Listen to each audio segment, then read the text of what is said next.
So that's why I'm here. And I've been so blessed with this topic and all of that, but I cannot move on until we talk about Ava for just a minute, if that's okay, if you just allow me, because that's my area of expertise. It's Ava, right? Yeah, she's definitely a Gallagher with a height. So where is she? Where did Ava go? She's up. Oh, she's up there. Hey, Ava. Listen, let me just say some things you did right before we move on, because that's what I do. So the prep that you did before you led that song, perfect. Did you notice how when she went from the first verse to the next verse, she didn't pause, she didn't slow down? Chef's kiss. Also, she didn't slow down at the end, because it doesn't say to slow down.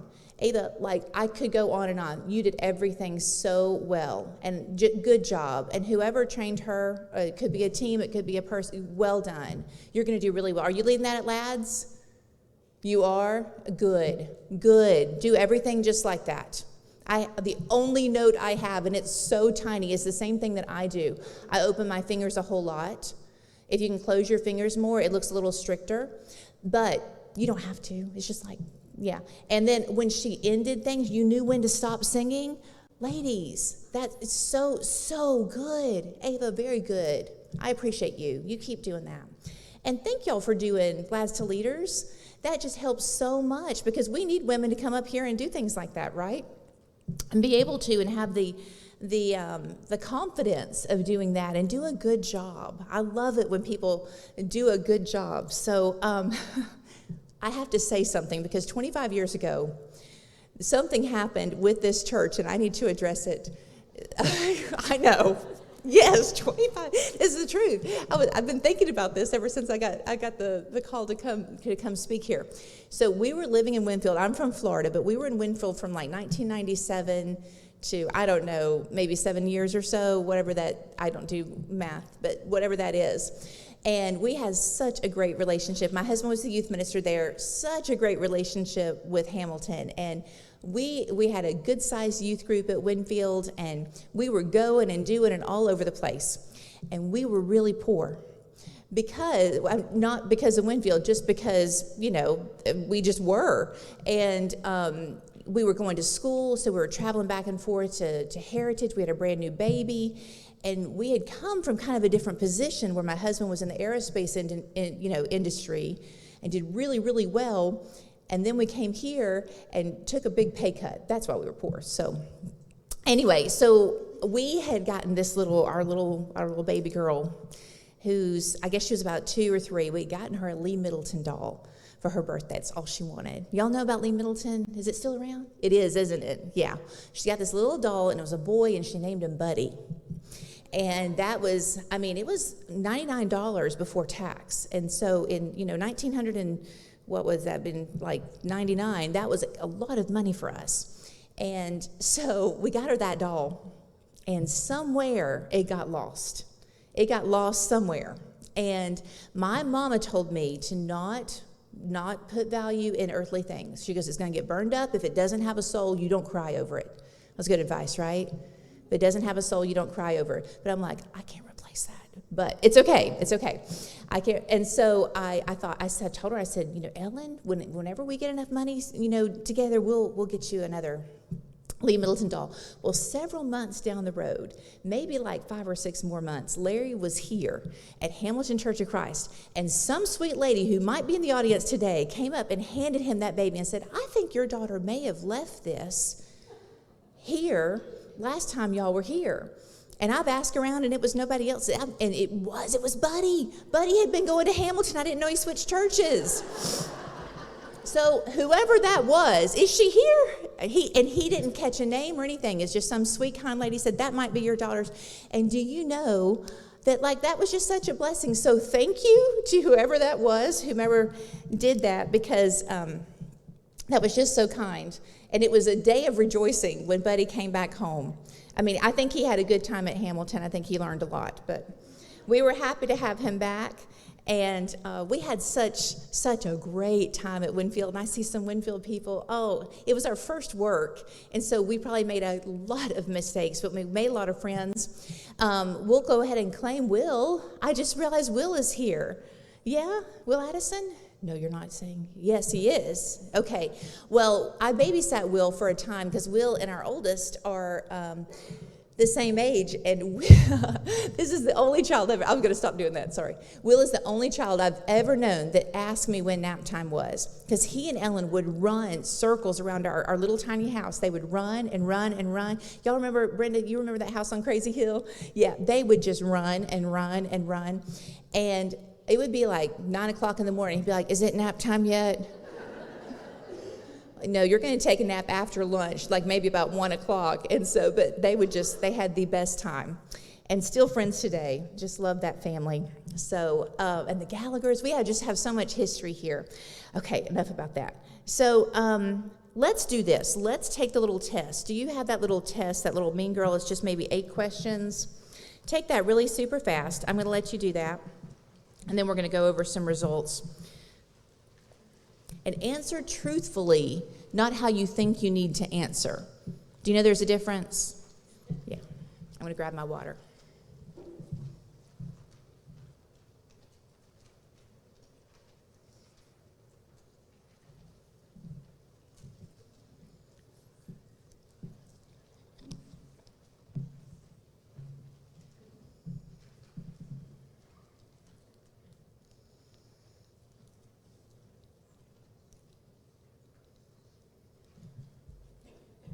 And when you get finished, add up your score. The little chart is down below.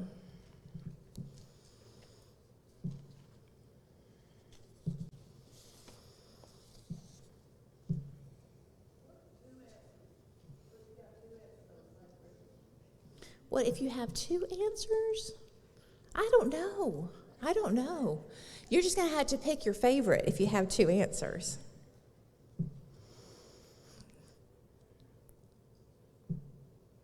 This is not a test that's going in the grade book.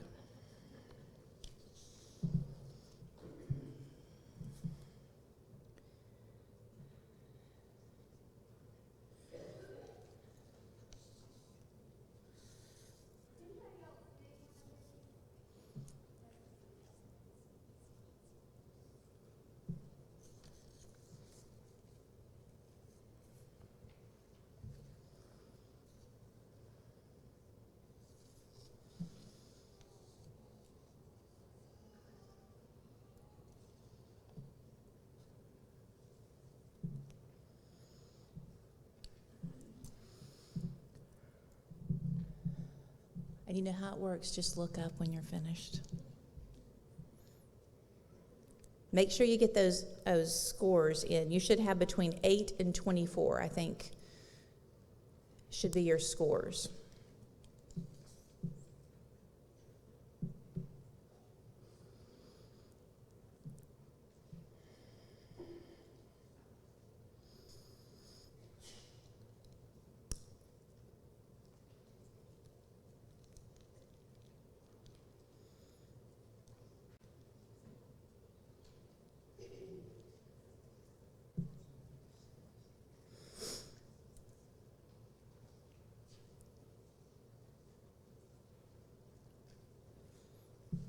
Okay, I see at least 70% of you. So if your results were between the numbers of 18 and 24, I didn't make this up. This is a test that I've taken before, and I thought it was kind of good, and it's just fun. We'll pass it along here. Means you've got mean girl problems. You probably had to deal with at least one person who's out to get you. Unfortunately, this could be a man, or even worse, a family member, or just another female. If your scores were between 11 and 17, this is what the results say. Did you ever think that you might be the mean girl of someone else? Today is a good day to really look at our thoughts and actions and make sure we're not the ones causing them. And the numbers, if your score was between 8 and 10, you're possibly the one helping victims of mean girls. You see the pain that they cause, but have mostly stayed free from their attacks. You'll be in a great place if you can learn more about them. And it's just, I don't know if this test means anything. Sometimes it's good to be a little introspective. I'm going to tell you a story because that's what I do. And I don't look good in it, but I'm just going to go ahead and tell you because it's the truth. So I'm from Florida, and is this going to be recorded? Someone asked me to ask that. It is being recorded? Okay. This is being recorded. And, okay. Yeah. So I'm from Florida, and my mom was very difficult to please. She was a difficult person. And some of you were raised by difficult people, right? And so I spent my life as a middle child trying to please my mom, trying to do things to make her happy. And there's lots of issues and lots of reasons that she was not, she had bad health her whole life. There's lots of things that go into the reason that she was the way that she was, but that was my goal, was to make her happy. So by my senior year of high school, I was Miss Cocoa High. I was the vice president of our class. I was in Anchor Club. I was the yearbook editor. I was the accompanist for and the student conductor for our choir. I was in a jazz band, played piano for that, played for all the solo ensemble festival people with their instruments and things like that. You name it, I did it. I did a lot of pageants, a lot of mean girls in pageants. So I was doing a lot, trying to work a little bit too, anything I could so that my mom would be happy with me, and I made good grades. But when you're that busy, something has to give, right? And my busyness was for the praise of man, not for the glory of God. Okay, and at 17 years old, that was not really a lesson that had really sunk in with me, that we're to be doing things to glorify God, not to get applause from men, right? And that was not my intention. So I was busy, and I was a nice person. Let me also add to that. I did some things too. I never missed a church service, ever. I never missed a Devo or things like that we had in our youth group. There was an older lady, Miss Pearl, and I took her to the grocery store every week because she couldn't drive. She wore gloves. I remember she put on her gloves because she couldn't touch things because it made her break out. She dressed up, had red lipstick all the way. And I would pick her up every week, and we'd go to the grocery store, and it took her like 10 minutes to get out of the car. It took her an hour to buy 5 things. I was I did things like that too. When her parakeet died, I got her another parakeet. I was trying to be very kind, but I don't think I was nice. Do you know the difference? Because I will tell you, when my husband saw me at church, he was working in Huntsville with NASA, and then he moved to the Space Coast to work there. When he saw me in church, one of his friends was sitting by him, and he said, "Who is that?" And he said, "That's the preacher's daughter. You don't want to get involved with her, and she's not nice." Which, I was really well liked because I did a lot of things, right? But that's not it. Sometimes when you're that busy and you're busy for the wrong reasons, you don't have anything left. Do y'all feel like sometimes you're just spent? Like, I have no nice left in me. And that's how I had kind of lived my life, trying to do all these things so that my mom would be happy with me, or, that people would praise me and like, "Oh, look at you, you're doing great things," and not doing them for the right reasons. And I had no nice left in me because I was doing things to be seen. Are you picking up what I'm putting down there? Okay. So there's a big difference. And not that I was intentionally mean towards anybody, but I kind of was. I kind of was mean. If you were in my way, or you weren't doing things that lined up with what I needed to get done, I probably wasn't very nice. So it was a big lesson for me early in life that I needed to really switch my thinking, and I needed to switch who I was pleasing. I think, as you heard, we're parenting again. We have a 2-year-old and a 4-year-old. Of which we have full custody of them, and they're brother and sister. And we've had the 4-year-old since he was 18 months old, and we've had the baby since she was born. And they're just, they're children. They're just a joy, and it's a blessing. But I'm going to tell you, this time around, I'm such a better parent because I'm like, that does not matter. That doesn't matter. Scout's a little 2-year-old. She's fat and sassy, and we go to this little mommy and me dance class every week, and she's horrible.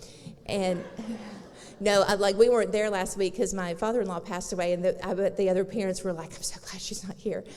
Because I know it doesn't matter. It does not matter that she's not dancing like everybody else. She's just kind of doing her own thing.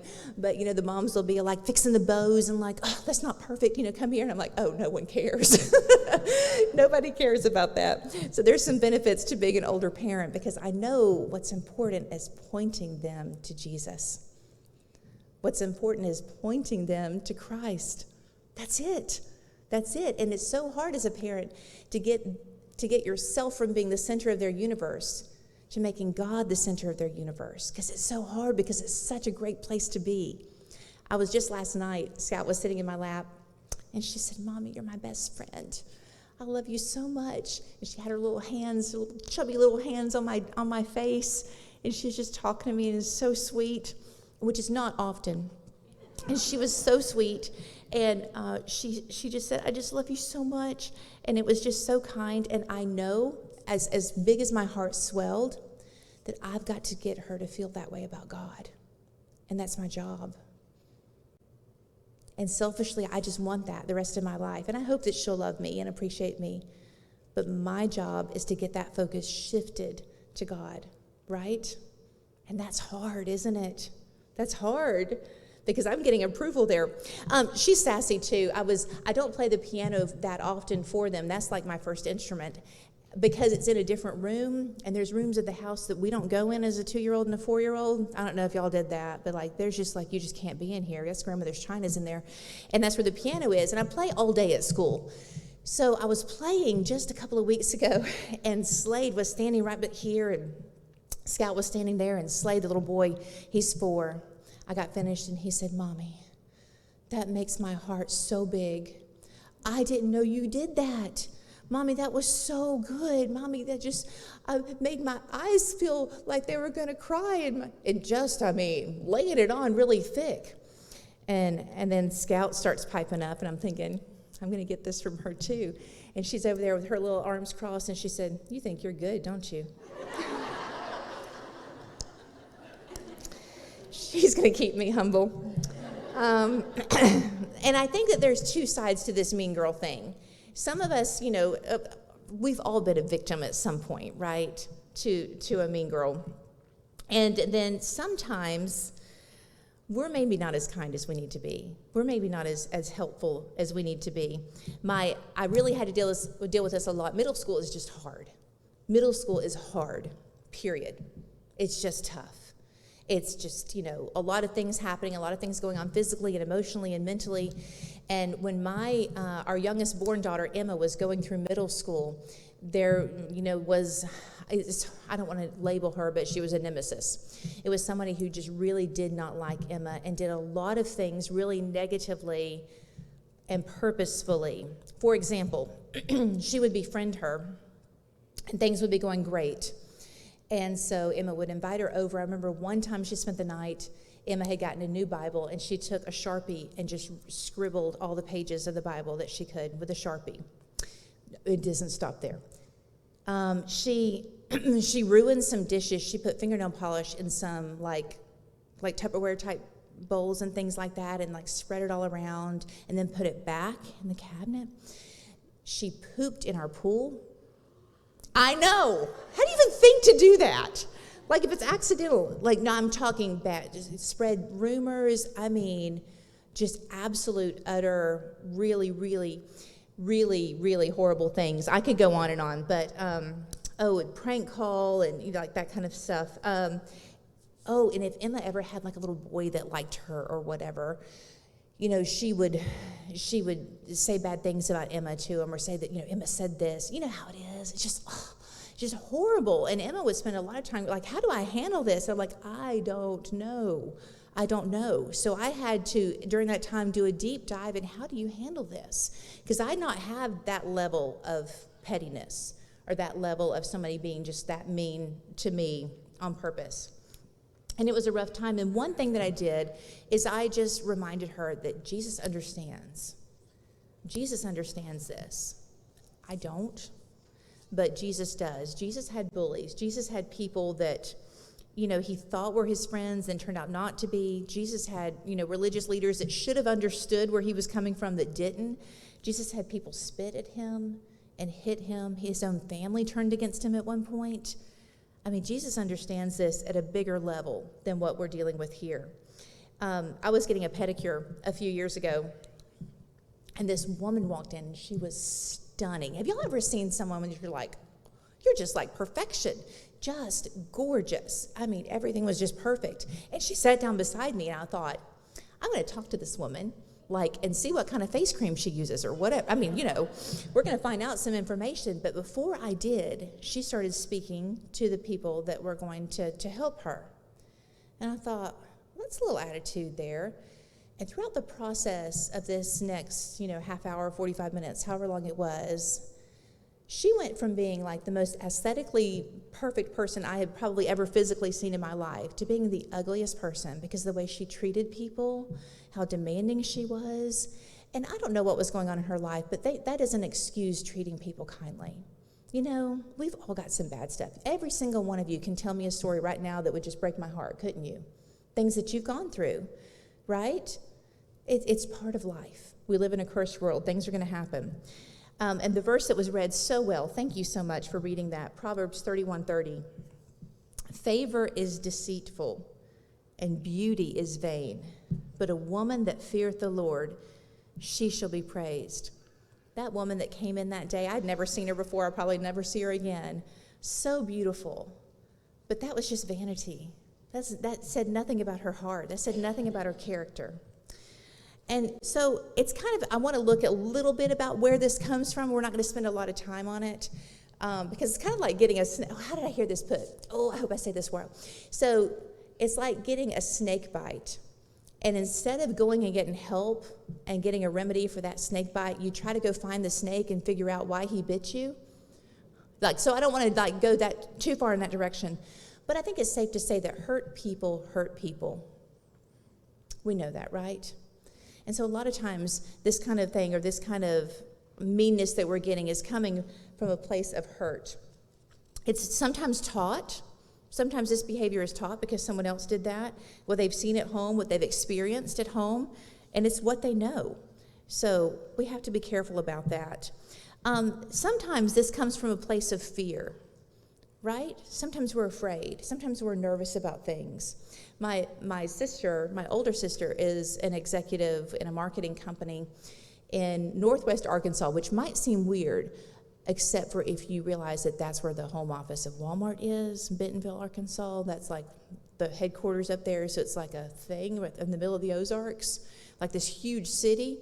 So it's kind of cool. But anyway, she's in marketing there, which is a very lucrative position to be in, and there was someone new came in, and they were not kind, and it just turned out they were just scared.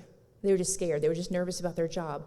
For 2 Timothy 1:17, I think you know this one. I go really fast, so I'm sorry if you can just flip those pages real fast or just write them down for later. For God has not given us a spirit of fear, but of power and of love and a sound mind. So if we have a spirit of fear, and especially with your children, remind them that is not coming from God. If that's not coming from God, where's that coming from? Yeah, God does not give us a spirit of fear.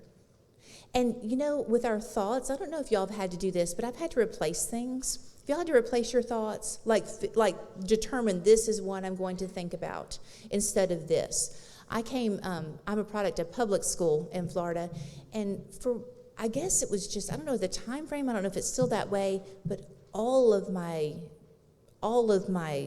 classmates used bad language. All of my teachers used bad language.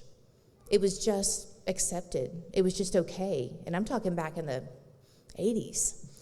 And they did, so I didn't use bad language, but it was still in my head. Does that make sense? Because I heard it so much. It would still come up in my thoughts. And it took me years to replace that, to come up with things that I will call upon the Lord. That's what happens in my head. When I have a bad word that comes in my head, I replace it with that. It has to be something godly. So if you have a bad thought or a bad vision or you saw something you shouldn't have seen or whatever, you can replace it. It takes some training. because 13 years of school, and then you got to, flip that script, but you can do it. But sometimes it just comes from a place of fear, and so you can change that. You can think to yourself, wait a second, I'm nervous about this, and like 90% of the things we're nervous about never even happen anyway, right? You know that, right? We've got some life behind us now, so we can look back and be like, I was so scared about that, and that didn't even happen. That wasn't even a thing. That wasn't even an issue, which is a wonderful place to be. Sometimes these mean girls come from a place of jealousy. Am I right or am I right? But it's hard to hear because when you're a middle schooler and you say they're jealous of you, they're like, oh, they're not jealous of me. They hate me. I'm like, well, yes, because they're jealous of you for some reason. And again, this is not coming from a godly place. Jealousy's not. Sometimes they're just needing something. Sometimes, my girls were always mean when they were hungry. Anybody get that hanger? Yeah, our little boy's like that in the mornings, and the last thing he wants to do is eat, which is the one thing that he needs to do. It's so funny because that's all you really need to do is just maybe have a spoonful of peanut butter and everything's going to be okay in the world. That's the last thing that he wants to do. So sometimes there's a need that's not being met. And I have found that when I ask, what do you need? What do you need? Things change. And that's a really good way to handle a mean person. There was a good friend of mine, that had been just surprisingly ugly. And that's what I said to her. And this is within the past year. I said, what do you need? And she said, this has happened, and this has happened, and this has happened, and this has happened. I'm overwhelmed. I'm so sorry. Because sometimes there's just a need. And I'm like, let me help you. What can I do? I can at least pray with you. I'm really good at that. So sometimes there's just a need that's not being met. And some people think that when we're being mean, it's actually a form of self-punishment. Okay, I'm not recommending this book, but I read this book years ago called The 5 Agreements. Have y'all ever heard of it? Don't read it. It's by this, witch doctor, I don't know. And the reason I read it is because it had one of the agreements is not to take anything personally. I'm thinking, how can you not take something personally? When someone is saying to you, JJ, I do not like you. You're rude. That green looks horrible. How can you not take that personally, right? And so I read it for that specific reason. And his philosophy, which I think there's a little truth to it. Sometimes you read a book and you just got to pull out the nuggets and leave the rest of it, toss it out. But his philosophy was that we punish ourselves. And when you are mean to someone, that may hurt their feelings, but who feels really bad? You do, don't you? Because not only do I feel guilt, about it, I feel bad for being mean, I have guilt, then what am I going to do? I've got to ponder that and figure out how to fix this, remedy this, or try to keep that mean streak going and keep ignoring that person. It's a lot of work. So it's actually a form of self-punishment. So he suggests that that's what it is, actually a form of self-punishment. But, if I am mean to someone, that does make me feel that much worse. Isn't that the truth? If I'm mean to somebody, then I feel worse. Yeah? So I've determined a few things, and I think I shared with us on Equipped, which y'all are welcome to join. It's devotionals. It's not Bible study. It's just 2 little short devotionals a week. You can pop on there if you want to. You don't have to. It's for free. But I shared that we purpose when we walk in our door after work, or when we come in our house, that we put a smile on our face. Now, sometimes I have to sit in the car for a minute, Sometimes I have to work that up and just because I want to come in with a smile on my face, especially now that I have littles again. I want to be happy, and I want to, and maybe they need something that I need to be 100% for. And so that helps a whole lot. There's mean people all throughout the Bible. One of the saddest verses in the Bible, in my opinion, is John 6, verse 66. And this is what's happened. Let me give you some background. Jesus has fed the 5,000 with 2 loaves and 5 fish. You know the story. He had walked on water. Have y'all ever noticed that when he gets in the boat, all of a sudden it's on the land? Like he teleported? Did y'all realize that? There's so many things in there that I'm just like, this is mind-blowing. And here I am at 50 just realizing this. So in verse 21 of John 6, teleports to land. He goes in the synagogue and he teaches that he is the bread of life. Now, what did he just do with bread? Fed 5,000 people. Well, probably actually more than that, to be honest, because that was probably the men. Anyway, we'll say 5,000. And that leads us to verse 66. And after this, after he said, I'm the bread of life, many of his disciples turned back and no longer walked with him. JJ, that's not mean. They just wanted to go another direction. No. These were his friends. These were his family. These were people that had vowed to be with him. These were people that he had, spent his life teaching, or his ministry life teaching. And so it was the equivalent of them being like, we just don't like you anymore. We're out. And then he turns to the 12 and he says, are you going to go too? And they didn't say, no, we love you. No, we're staying because you're our best friend. They said, we have nowhere else to go. That's sad, isn't it? Is that not so sad to you? No, I'm just saying because I don't have anything better to do. It's like being second choice. And that was the 12 that stayed. Jesus went through some hard times. He went through some really hard times. And I don't think it's like illuminated in the scripture like we really need to feel that. And I also don't think that we need to think of it as like, well, he felt differently then. No. He had the same feelings. He had the same emotions. So let's be aware of that. Some other examples of people who were mean in the Bible, which is so fun to see. So I don't feel alone. Cain, Genesis 49. Cain was a mean one, right? Saul, 1 Samuel 20. Haman, what about Haman in the book of Esther? Esther chapter 3, verse 5, Haman, so mean. Delilah, need I say more? And y'all, could Samson not have gotten a little bit of a clue? I mean, Delilah kept tricking him. And, you've got to blame him a little bit, right? I'm sure she was mean, but, how pretty was she, really?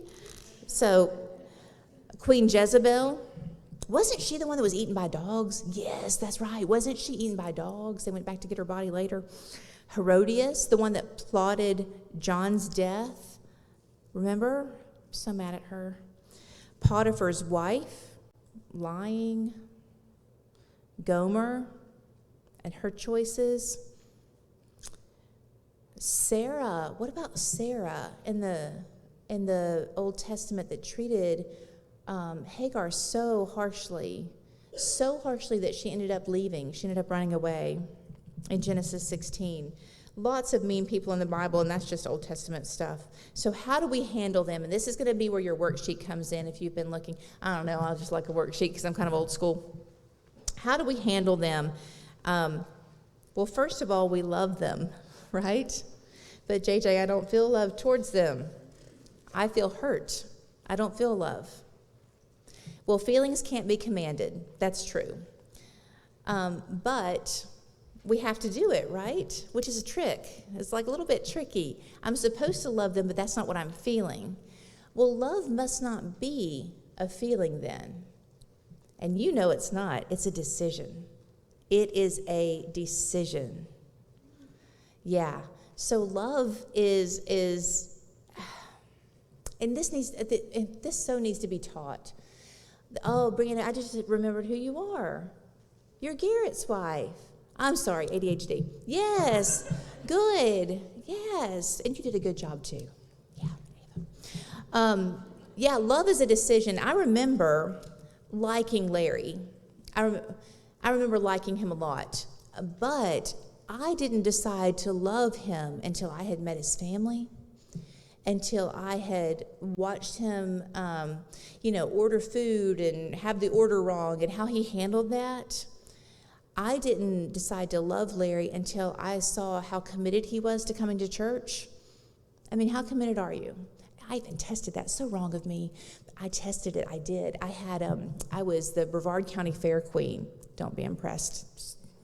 Fair Queen, which he still refers to as the Pig Queen because I had to give awards to the livestock. I got a crown.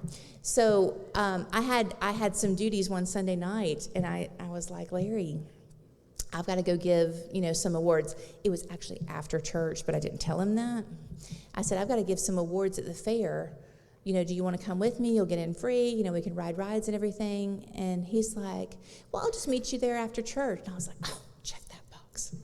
I said, well, actually, it's after church, so we'll go together, which we did. Turned out to be our first date.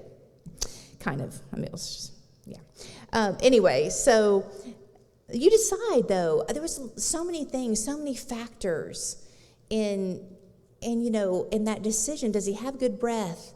All of this kind of stuff goes into it. And then at one point, I decided that I'm going to love him.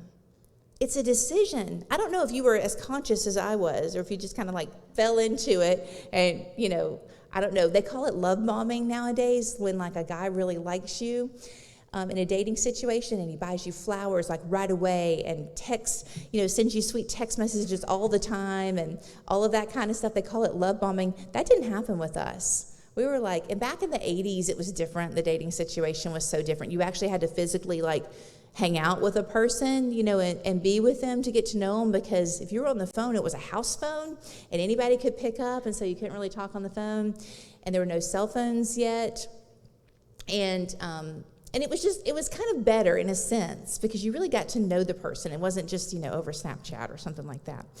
But it is something that you decide, and if you don't teach your girls anything else, please teach them love is a decision. Love is a decision about who they marry. Love is a decision about God. It is a decision. Can I just see a show of hands, and this is not a judgmental thing at all. If you grew up in a church, not even this church, but just you grew up going to church, can you raise your hand? Yeah. I would say that's probably 98% of you. Wouldn't you say about that? Yeah, me as well. Why did you go to church? Why did you go to church? I'm talking like 7, 8-year-old you. Why were you in church? Yeah, Mom and Daddy told you to be. Maybe 11 or 12-year-old you were going to church because you didn't want to go to hell. Right? Is that accurate? Right? Nobody said I was going to church because I loved God. That is something that you decide, and it grows. Did you have a love for God? You probably were developing a love for God, okay?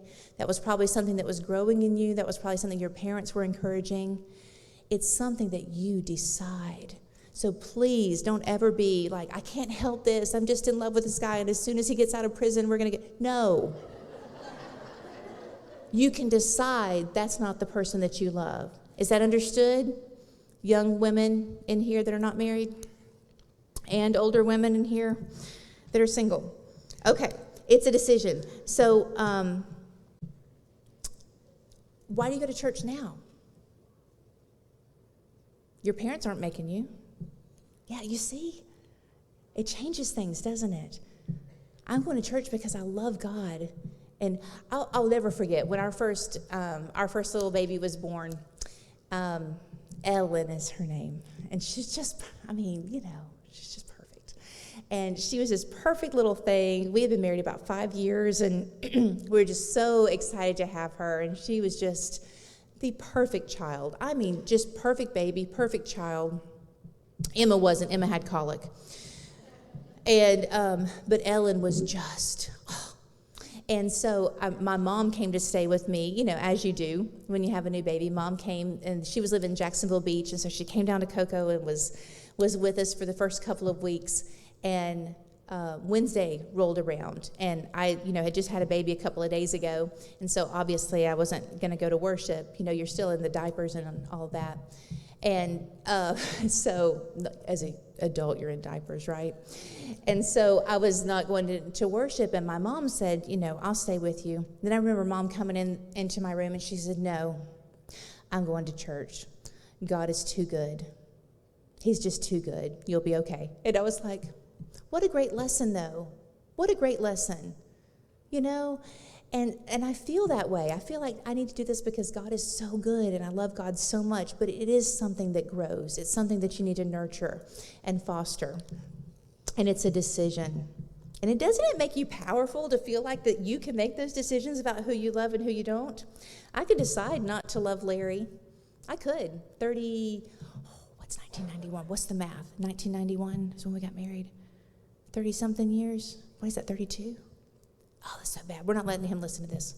32 years? I could decide not to love him. I don't want to do that. That would be really hard because we have a lot of history and I really do love him. But you could make that decision that I'm just not going to love him anymore. I'm going to go a different direction. I mean, people do that, don't they? Have you seen that out in the world? But it's a decision. Talking about Ellen. So Ellen went to college. She went to Mars Hill, private school and everything. But I'm just going to be honest with you. Sin is fascinating, isn't it? Especially when you've kind of been raised in the church and you've been in a bubble. Ellen went to Maywood every year. She went to Horizons at Freed Hardeman, Go Camp when they used to have that. She never missed a lock-in. She was at every youth event, CYC, all of the things. Never missed any of it. Brought people to Christ during high school, helped bring them to Christ. I mean, just really great. And she told me when she got into college, she went to UNA, she stayed home, and she said, I just want to see what it's about. I want to see what all the hype is. I just want to see it. Because sin is fascinating, I'm not going to lie, especially when you've not been around it. And she said she went to one mixer, one school facilitated party, and she said that was it. She said, I was just looking around, and I was thinking, her reputation is ruined for the next 4 years. She doesn't know what she's saying. Look at the way she's acting. And she said, I wanted no part of that. I wanted no part of that. But that was a decision, wasn't it? It was a decision. And we've got to make decisions like that. John 3:16, we know what that says. It says, for God so loved the world that he gave his only begotten Son, that whosoever believes in him should not perish but have everlasting life. It does not say the world made God so happy that he gave us his Son because we had made him so happy. Do you ever think about it like that? God is not rewarding us with salvation because we did something right. He's rewarding us with salvation because he loves us. I want to say that one more time because thinking about it in that way makes me just love God more. God so loved the world that he gave his Son. It does not say that the world made God feel so good that he wanted to do something for the world, because that didn't happen. Look at the history. Look at the flood. Look at the Tower of Babel. Look at Sodom and Gomorrah. Look at all the big events that we have, and that's not even all the things that really happened. All of those things, none of that made God happy, right?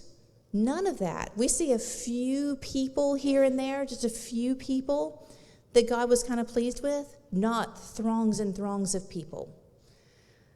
So I look at John 3:16 that way, that God did that because he loves us.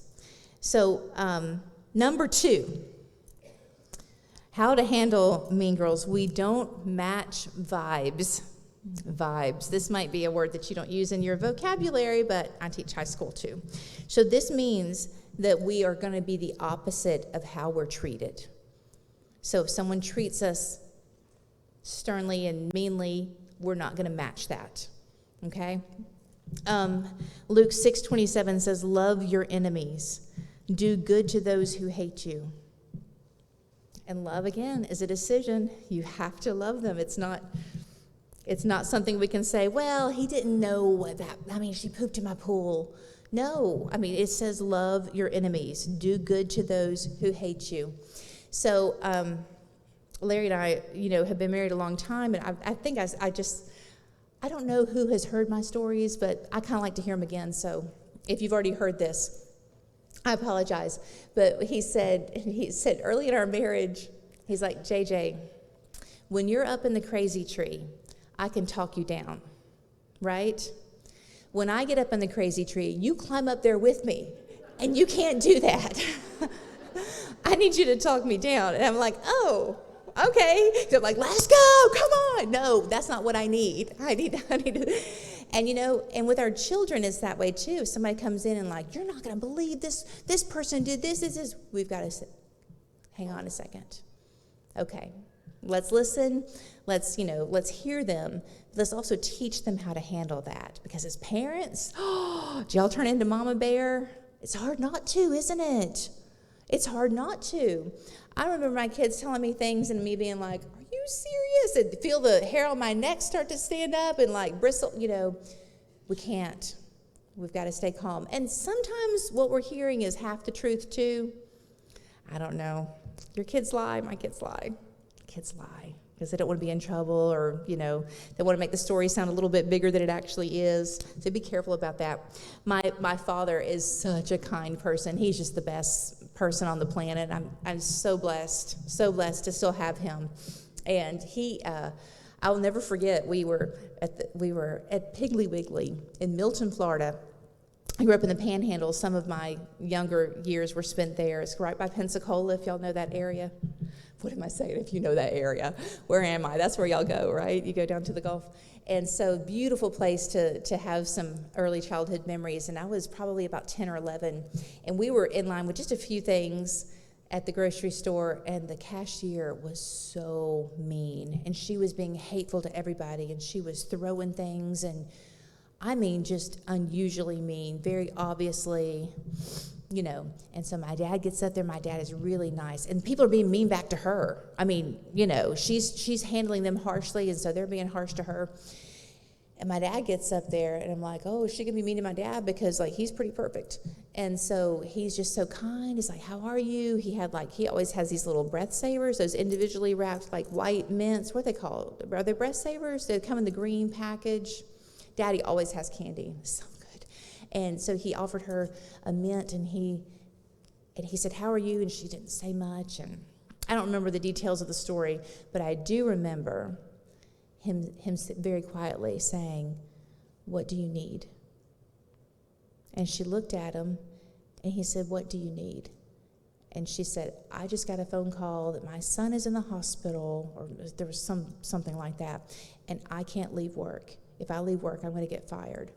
Well, my dad knew the owner of that Piggly Wiggly because his daughter was best friends with my older sister, Cammie Jo, literally spent the night at our house the night before. So my dad said, where's the phone? Because at that point, you didn't have a phone. You had to go find one. And so she's like, over there. He said, do you know what hospital he's at? He'd been in a car accident or something of that nature. And so she wanted to be with her child. She did not want to be at work. She didn't want to lose her job. She couldn't lose her job. Get it? You see where we're going? So Dad's like, let me call. Called. The owner's like, get her out of there right now. He's like, can you take her to the hospital? She doesn't have a car. And Dad's like, yeah, we're going right by there to go home. Not even a big deal. See how sometimes you just have to be kind. And of course, she just broke down. We took her by the hospital. Everything was, on our end of it, okay. But don't match vibes. Had Dad gone up there and been mean to her and treated her how she was treating everybody else, there wouldn't have been a way to show Christ. There wouldn't have been a way to show just kindness. Probably not the time that you're inviting people to church to when they're going through a tragedy, but you just need to be there. Just be there. Because sometimes we're planting seeds. And we're just we're sowing seeds. Oh, that's tough. I'm not going to try to say that again. But we're just out there showing kindness and showing love. And if nothing comes of that in our lifetime, that's okay. But we've still planted seeds, right? It's like evangelism. We have lots of Bible studies. And my husband is very good at that kind of thing. And most of the time, after the Bible study, people end up getting baptized. Sometimes that doesn't happen, but that's okay because we've still planted seeds. And sometimes somebody else will come along and they'll reinforce what we say. It's kind of like, as a choir director, I'll invite people to come in and, from UNA, because they're right there by us, or I'll invite people to come in and kind of do a clinic with my kids. So I had this one piece of music that we were singing, and the girls had what they thought were high notes. They weren't high notes, but they were really having trouble accessing them because of the vowels they were having to use on that notes. So I got my friend Gretchen, who's just queen of the high notes, to come in. And she's a teacher at UNA. And I said, listen, this is the problem. I'm not giving you anything else other than this is the piece I want you to work on. I'm going to let them sing it for you. Do you know that she said word for word the same things I had said? And do you know what those little peanuts sat there and did? Oh, That's how we need to do it. Really? But that's okay. It's okay. And I knew that would happen because it just helps having somebody else come in and say, no, it is really like this. And sometimes when you're trying to work with somebody or even trying to just get them to come to church with you or have a Bible study, you're just planting seeds, and that's okay. And don't get discouraged if you don't see it all the way through. All right? So don't match vibes. And I really had to work on that because I was really good at matching vibes. I was really good at, like, let's go. I love a really good scripture reader. And talking about love, y'all just love hearing people read scripture really well. I just really love it. And way back a long time ago, Princess Diana had a funeral. And at her funeral, her brother read 1 Corinthians 13. And do y'all remember this? Everybody watched it. 2 people remember that. You don't remember the funeral? Everybody, yes, come on. Some of y'all not telling the truth because everybody watched it. Or watched it, later, have since. But her brother read 1 Corinthians 13, and it is probably one of the best readings. And because there's like a criteria, there's like, be clear and be distinct and follow along where you're going and everything. And it was so beautifully done. But if you will allow me to say 1 Corinthians 13 in this kind of way, which is just my words that I think are put in a little more modern text. Love never gives up. Love cares more for others than for self. Love doesn't want what it doesn't have. Love doesn't strut. It doesn't have a swelled head, and it doesn't force itself on others. Love is not always me first. It doesn't fly off the handle. It doesn't keep score of the sins of others. It doesn't revel when others grovel. That means we're not happy when other people are going through bad things. It takes pleasure in the flowering of youth, puts up with anything, trusts God always looks for the best, never looks back, but keeps on going to the end, and love never dies. Number 3, we need to show them how to act. I had a phone call this week, and someone was so upset that someone in their congregation had reacted a certain way, and she didn't expect him to react that way, and I said, whoa. Your role is not to predict how they're going to react. Your role is to show them how to act. So regardless of what they did or what they said, you react with kindness and you react with love, which is so much easier said than done, right? You just have to, my mom used to say, kill them with kindness, right? Y'all have heard that before, right? It's so true. You just have to be kind, regardless of how you want to be. You just have to be kind, and you just have to understand there's probably things behind what they're going through. One of my students came to me, and she was so upset. This was a while back, and she's a high schooler. And she said, Miss Davenport, I just need to talk to you because I do not have any friends. I don't have any friends. And I said, okay. I said, well, are you friendly? And she said, no. And she's not. And I said, well, baby, I think you're going to have to be approachable and be friendly in order to have friends. But is that not the thing, though? I want friends, but I don't want to be friendly. I'm so sorry. I'm so sorry about that. Anyway, I thought that was so funny. And in education, it's called modeling. We have to show what we're teaching, especially with music education. I want them to sing a certain way, or I want them to stand a certain way, or I want them to present themselves a certain way on stage. And so I model that for them. I get on stage and I'm like, do it like this and be like this. And it's the same thing with Christianity. We have to model because somebody is watching you, which is hard to hear. Somebody is looking up to you as a role model. Well, JJ, I don't put myself out there. I'm not up there speaking at TLC, which, by the way, are y'all registered for that? I am so overwhelmed with that. That little thing, my friend Pam and I started that a couple of years ago. This is just the third year we've had it. And we had 1,400, let me put my finger here so I know where I am. We had 1,400 people there last year, okay? They came to TLC, which is a lot of humans, right? There's 1,048 registered this morning. This morning, that's 5 months away. There's 5 more months of getting people to come to this.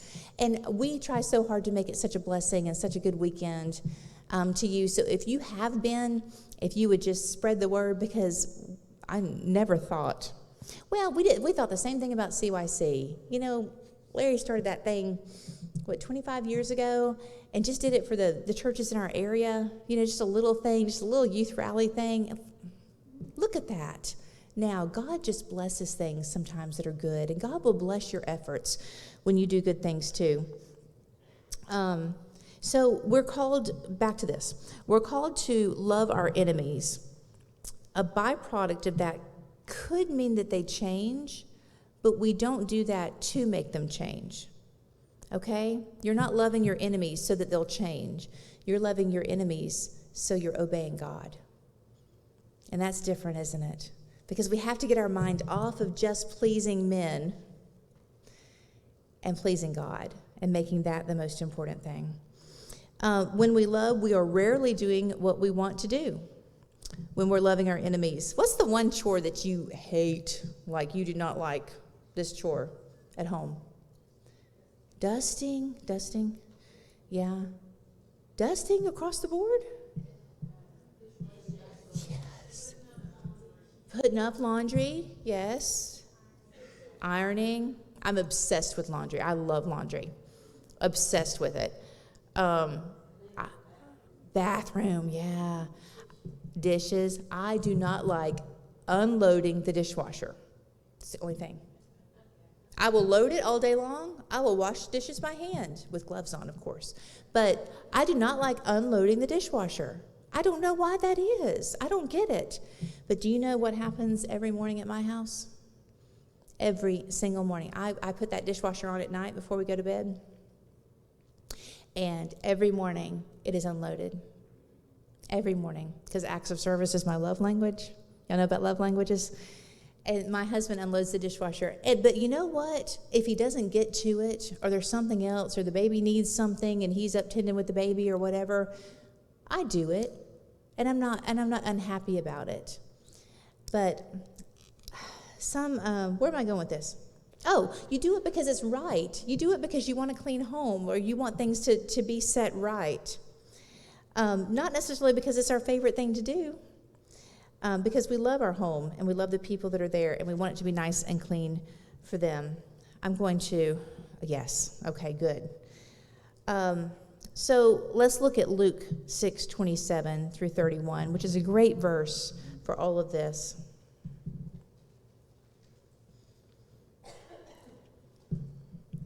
But I say to you who hear, love your enemies, do good to those who hate you, bless those who curse you, and pray for those who abuse you. To one who strikes you on the cheek, offer the other also, and from one who takes away your cloak, do not withhold your tunic either. Give to everyone who begs from you, and from one who takes away your goods, do not demand them back. And as you wish that others would do to you, do so to them. I think that is the ESV version, if I'm not mistaken. Love your enemies. Do good to those who hate you. That's tough. That's hard. And that's the opposite of what our carnal self wants to do. I'm going to end this session with this thought. Have any of you seen Les Mis, the musical? 2 people will know what 3 people. Okay, 4 people. Yes. Well, yes. Wonderful. Well, Les Mis is a musical, and there is a scene in there where it's about this man who was convicted. His name is Jean Valjean, and he stole a loaf of bread to feed his family, I think, if I'm not mistaken, and he gets sent to prison, like hard labor, for stealing a piece of bread. And so he gets out of prison, but you're basically kind of marked. You're basically scarred for the rest of your life because you've been to prison, and it's set back. I don't even know the time frame. It's a long time ago. And it's maybe France. Is it France? Yeah, well, it's a French title, JJ. Yeah.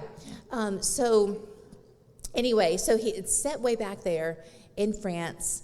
And so he's kind of in hiding, Well, he's taken in by a priest or some man of the cloth. And so instead of being kind to him, he steals, because he basically doesn't have anything. He's just got out of prison. He steals this, some silver and things like that from the priest, which is kind of the only thing they had of any value in their home. It was a very humble existence. And so the police stop him and want to see his papers and notice that he's got this stolen goods. And so the priest, as he's fixing to get arrested again, and this time probably going to prison for the rest of his life, comes running out, and he has a silver lampstand, and he says, wait, you forgot to take this as well. And Jean Valjean's looking at him, this man he just stole his only valuable things, and he said, yes, you forgot to take this one as well. This one's yours. I didn't want you to leave without it. Like saving him from going to prison. It's so great. This scene is great. And so the police leave. They're satisfied with the fact that, this was given to him as a gift. And the priest says to him, he says, now you go and you do good things. And you remember this. I'm giving you a second chance. And he let him have the things that, would give him a little money to get a start, and gave him a second chance. And it's such a good analogy. I mean, it's just such a good little relationship analogy there of God did so much for us, and he just asked so little. He asked that we lead a life of being kind, of loving others. I'm going to leave you with this. John is said to be the oldest apostle, the one that was the oldest. How do I put that? John lived longer than the other apostles. There we go. So words are hard. So John lived the longest. The rest were martyred, and John apparently died of a natural death, unlike the rest of them. And so it was said that he was very, very old and still, on the speaking circuit, and he would have to be carried in like by mats. This is historians have said this, biblical historians, carried in. And he didn't have like a really loud voice, because I guess when you get old, you lose your voice. I don't know. And he couldn't walk well. So he's being carried in, and the crowds would be really, really, really quiet, because he would be teaching already. And he would be saying, love one another, love one another, love one another, love one another, all the way through the crowd till he got up to where he was going to speak. So if we think about this, if we put this in perspective, the person who was with Jesus, walked with Jesus, if they had one message that they could give people, and he chose for that message to be love one another. What a beautiful thing that is. And what does that tell us? I think it is break time. Do I just let them go to break? You have a 10-minute break. You know where the restrooms are. I guess we could use the men's room today, could we not? Just take it over if you need to. Y'all have a good break. Know you're loved. We'll see you in 10. We hope everybody has enjoyed their break. I'm not one that normally needs a microphone, so y'all have to bear with me if I get close. Thanks. I'm Ginger Eatman, and this is Ginger Howell, and I think a lot of you know Miss Kathy Brumley. Miss Rebecca Frazier and then Miss Lizzie Boyette are going to help with the skit, and our skit is entitled, I Don't Mean to Be Mean. There's 3 scenarios. The first one is at a ball game, the second one is in a phone conversation, and the third one is after worship service. Go, team, go! Go, team, go! Go, team, go! We gotta look at her. Look at her. Look at who? You know, Jill. Oh, yeah, she's not wearing her wedding band. Ruby said that Paul told her that James said that they're on the outs. Chris said you should have seen her at training last week at the beach. He said that she looked like a boy-crazy schoolgirl with the way she was dressed and acting. Oh, I can't believe that. Oh, my. I heard she's not even taking care of her kids. And Well, that's part of it. well, true. And I heard people have seen her out drunk. Really? Yes. Can you believe that? A Christian acting drunk? I wouldn't do it. Okay, that's the end of scene 1, ball game. Okay. All right. Who's making the phone call? Okay, I'm making the phone call. Ruby, girl, you're not going to believe what I just saw. You won't believe. I saw Jill at the ball game, and she was sitting with a bunch of college kids, and she was acting like one of them. It was just ridiculous. It was so pitiful. Yeah, and I heard she was not taking care of her kids. She's neglecting them, and she's just letting anybody take care of them. And I also heard that she was as drunk as a Cooter Brown. Call me back, call me back.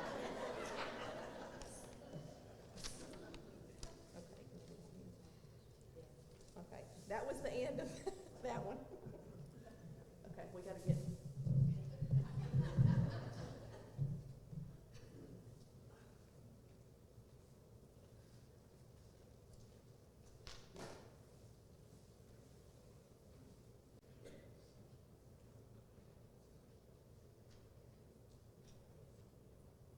Good morning, ladies. How are y'all today?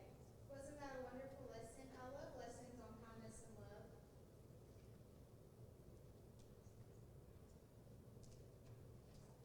We were talking about Jill. We didn't want to talk about what you were talking about. I noticed she wasn't at church this morning.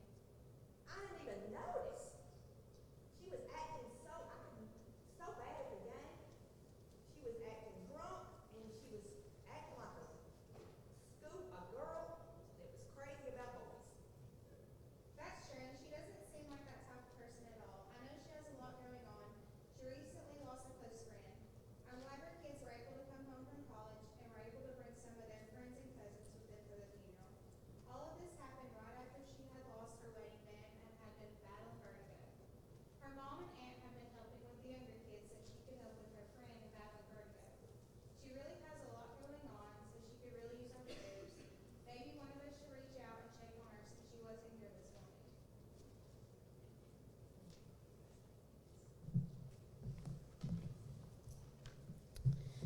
At ball games, at work, in our homes, and even around times of worship, we oftentimes become a stumbling block. We drag others into our meanness. Meanness is as contagious as kindness. Without even realizing it, sometimes we are mean. Meanness doesn't have to happen when the person is around. We say things before we know the details. We are creatures of habit and say things based on what we assume or what we've heard. In Romans 14 and 13, let us not therefore judge one another anymore, but judge this rather, that no man put a stumbling block or an occasion to fall in his brother's way. In Ephesians 4 and 32, we are told to be kind and compassionate to one another, forgiving each other, just as in Christ forgave you. 1 Corinthians 13:4, love is patient, love is kind. It does not envy, it does not boast, it is not proud. And in 1 Thessalonians 5:11, we are told to be kind to one another and build each other up. And oftentimes in my daily walk in life, I didn't mean to be mean.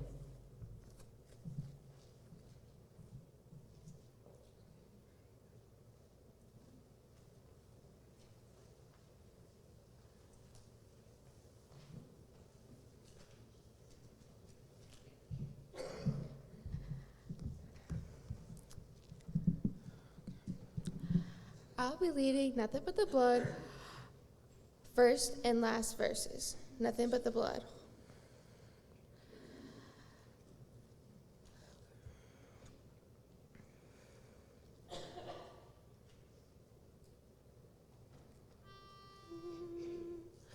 What can wash away my sin? Nothing but the blood of Jesus.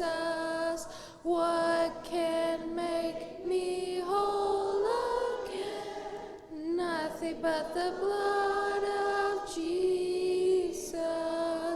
Oh, precious is the flow that makes me white as snow. No other fount I know, nothing but the blood of Jesus. Nothing can for sin atone, nothing but the blood of Jesus.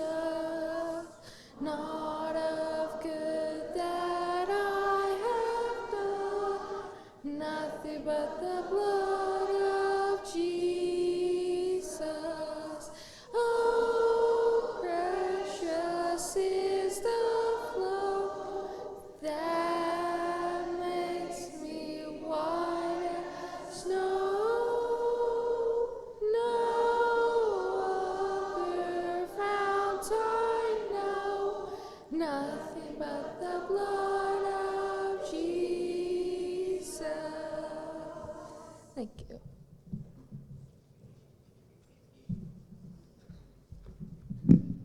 Today we will be leading Beautiful Lamb, 194, Beautiful Lamb, first and last verse.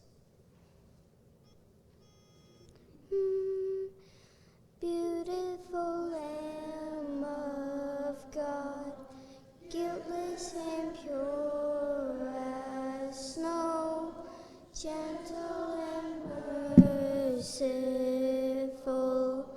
beautiful Lamb of God, dead from the Father's love, sent from the throne above, sent to redeem us with his blood.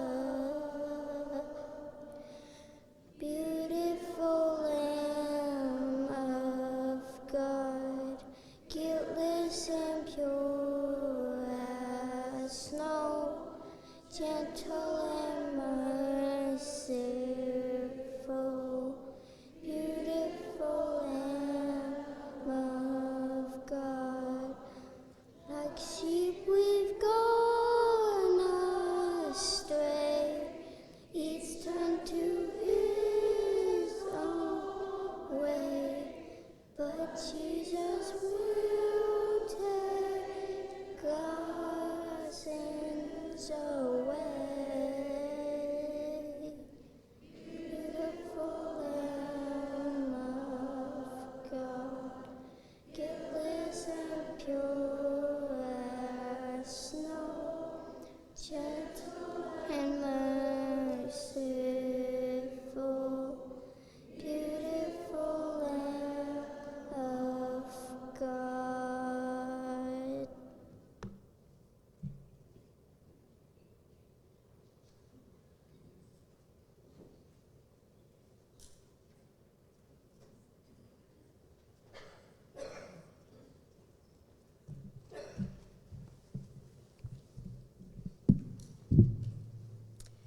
I'll be reading Proverbs 31, 29, 30.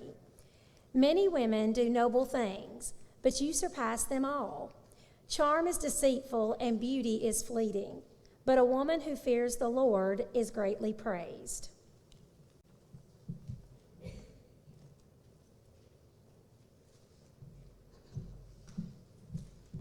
Riley and Callie, are y'all sisters?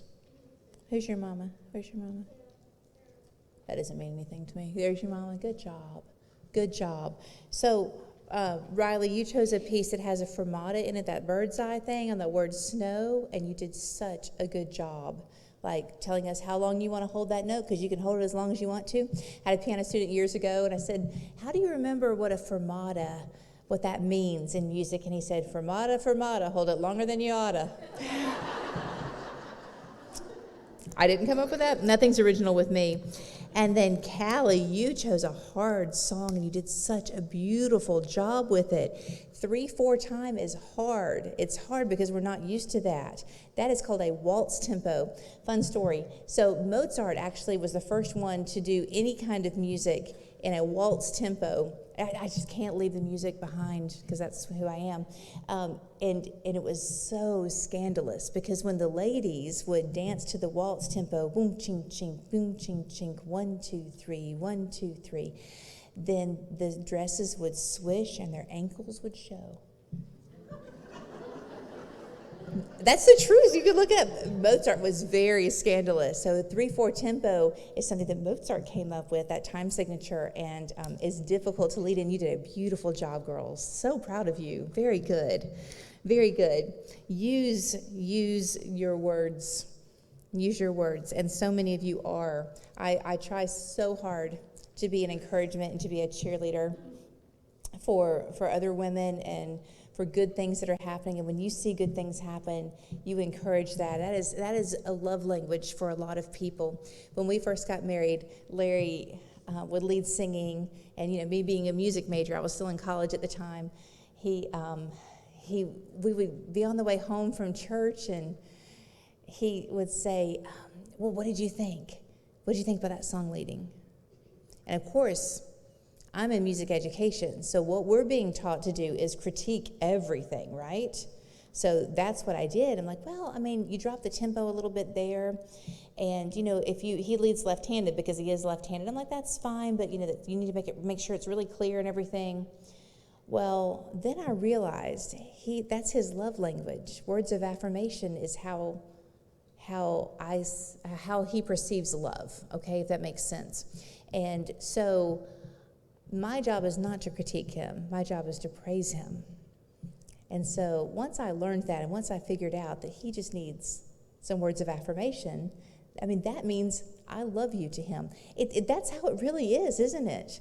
And sometimes we need to kind of figure out what says I love you to people. And sometimes that changes. My mother's was gifts. It was gifts, and that is not mine. That's not mine at all. It doesn't mean a lot to me, and it means something, but it doesn't say I love you to me when someone gives me a gift. I appreciate it and I acknowledge it. Mine's not necessarily words of affirmation. It's not.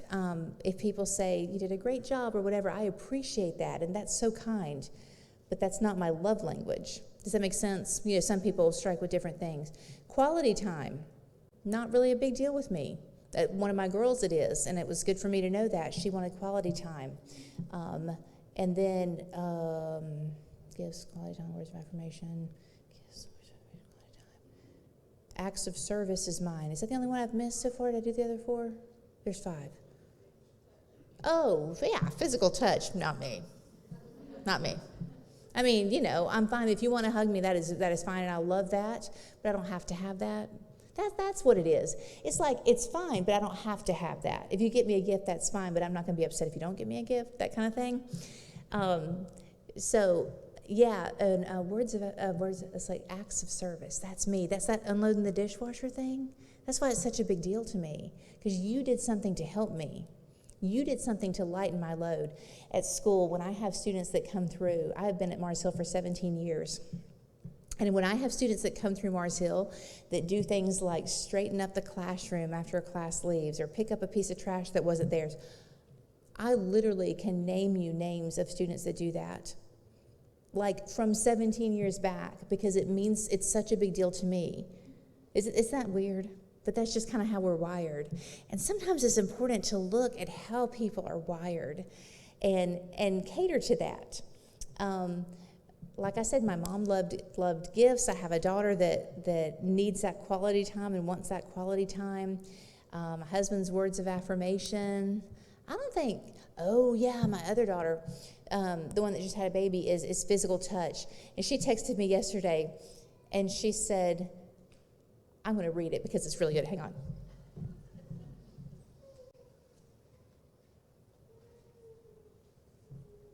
So coming from somebody that is physical touch, she has a month-old baby, right? A month-old baby. And she just turned a month. Oh, wow, she texts me a lot. Oh, that is a whole lot. Let's see. Well, fadiddle. I can't find it. It might have been, oh yeah, it might have been in a group text. Let's see. To my husband. Well, I have a 1-month-old baby, and I have officially put her down 2 times. Yesterday, while I made lunch, and today I washed and folded and put away every piece of clothing that we own. Not really, but it was a lot. Physical touch. I mean, she is wearing that child, and you know I'm all about that. Did y'all hold your babies? Oh, I held those babies. I even held the ones that we've got now. I want to talk a little bit more about love because I know we left off with Luke 27. You know, love your enemies. Yeah, and it's easy to love people that are doing good things for us. It's not as easy to love people when we're not going to get something back, or people that are doing negative things towards us. That's really, really hard, which is why it's a decision. So about 3 years ago, we got little Slade as part of a safety plan. If you're not familiar with what that is, it's kind of trying to keep them out of foster care, okay? And we were going to have him for a couple of months, and that was going to be the situation, but the caseworker let us know when we picked him up that his mom was pregnant and that she would have a baby in a couple of months. We didn't think anything of that because, you know, it's just for a short period of time. And so I remember not having any foster classes or anything other than just raising my own children and having a sweet sister-in-law as a counselor. She owns three-chord counseling. I think I said threefold to somebody. It's 3-chord counseling in Muscle Shoals. And, you know, asking her lots of questions. How do I handle this? He was 18 months old, right? So he's a baby.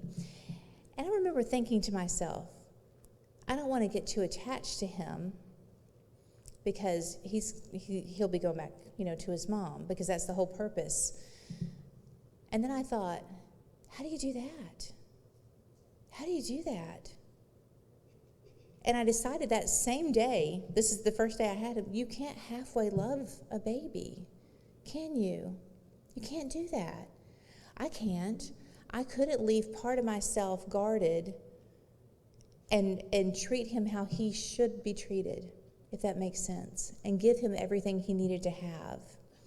And so I remember Larry and I consciously deciding, because love is a decision. Once again, I remember it well that night. I said, we've got to be all in with this. We can't halfway love him. We can't reserve anything. And we have, and I don't think we're supposed to. I don't know why mentally I was like, well, I don't want to get hurt, so I'm just going to, like, you know, who cares? Who cares if you get hurt? You're going to get hurt. You're going to, because people are mean. People are mean. We're mean sometimes, aren't we? It's just part of life. Or things don't go your way. Or things happen and you're like, why? Why in the world? Why me? Why is this going on? And it doesn't even matter why. This is just a short little time we have here. My husband's just lost his father last week. He was 92. So my father-in-law just passed. And I was at the Alabama National Cemetery. That's where they're buried. Have y'all ever seen that place in Montevallo? It's stunning. Well, I mean, if you've been to Washington and seen Arlington, it's just like that, but in my opinion, even prettier. They have little streams that run down. All of the what are they called, tombstones are perfect. There's no weeds. They're all white. They're just absolutely, it is so strange to say that about a cemetery, but it's just beautiful. Shade trees, I mean, just beautiful. It's just so perfect and so nice. And we were there, and I'm looking at these tombstones, and some of these lives are just so short. It's so short.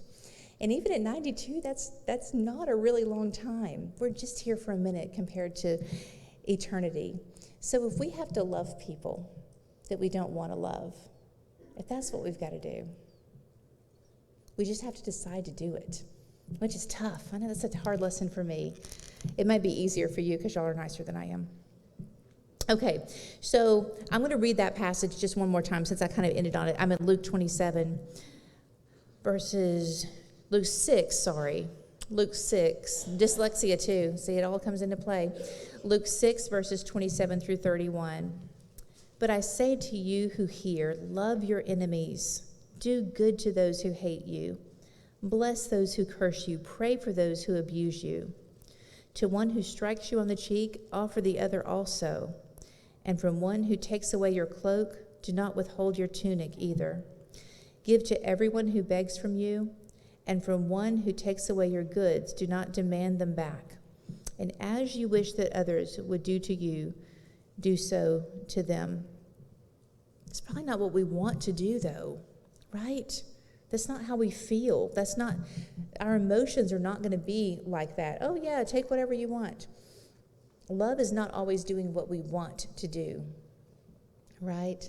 Love is doing what we're supposed to do. Love is doing what we should do. And love is doing what we should do to help someone else. I have a teacher at Heritage. I'm in a program there. And he's just so smart. But he was able to teach at Mars Hill when my daughter, he taught Bible there, when my youngest born daughter was there. And she said that one day in class, it came up about violence and what if someone broke into your home. And I'm just going to tell you, this was unprecedented for me. I had never heard anyone say this before. And this is his thoughts, and gave me a lot to think about too. So one of the boys, because boys are all about that, said, what if somebody broke into your home? Would you defend yourself? And he said, well, tell me their intentions. And the boy said, well, they want to kill you and your family. And he said, so what are my options? The teacher asked. And he said, well, let's say that you have, a gun and you could kill them before they killed your family. You could defend yourself, and that would be justified. And he said, and my other option would be, and he said, you get killed and your family would get killed. He has 6 children. And he said, I'd just let that happen. And the whole class just erupted. They're like, no, you wouldn't. You would just let somebody come in and kill your family and just not even try to defend yourself. And he said, I would try to stop it. I would try to talk with them. I would try to reason with them.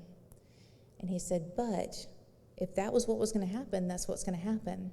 He said, if my family and I die, we go to heaven.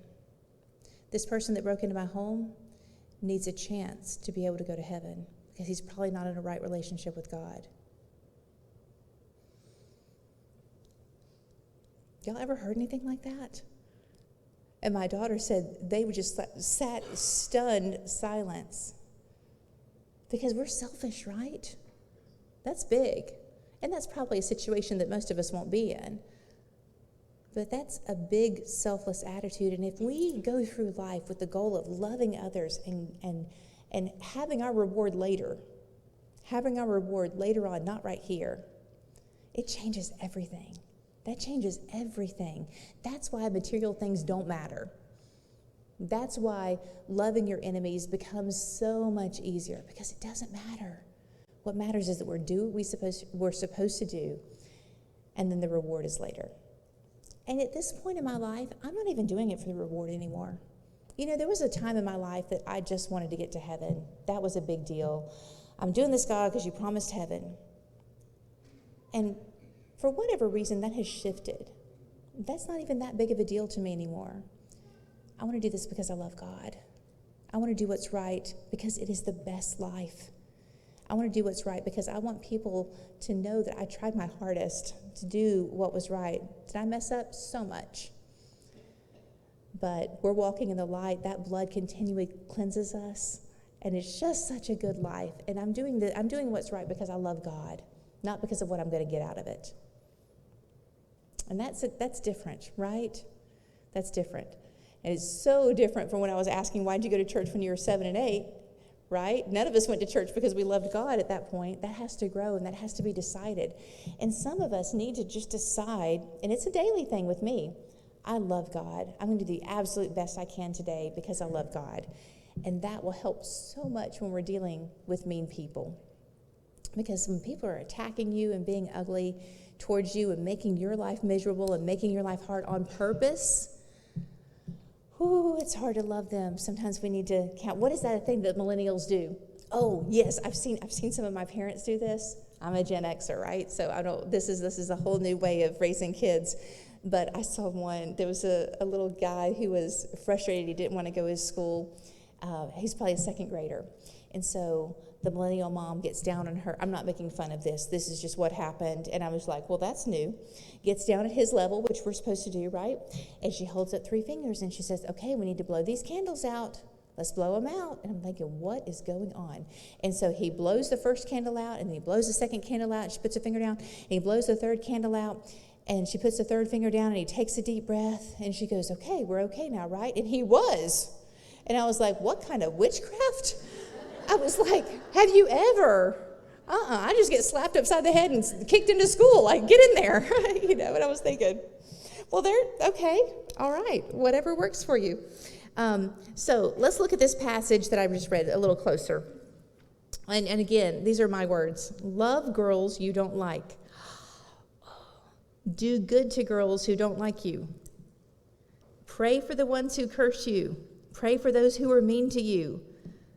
Don't get even. Give till it hurts. And treat others like you want to be treated.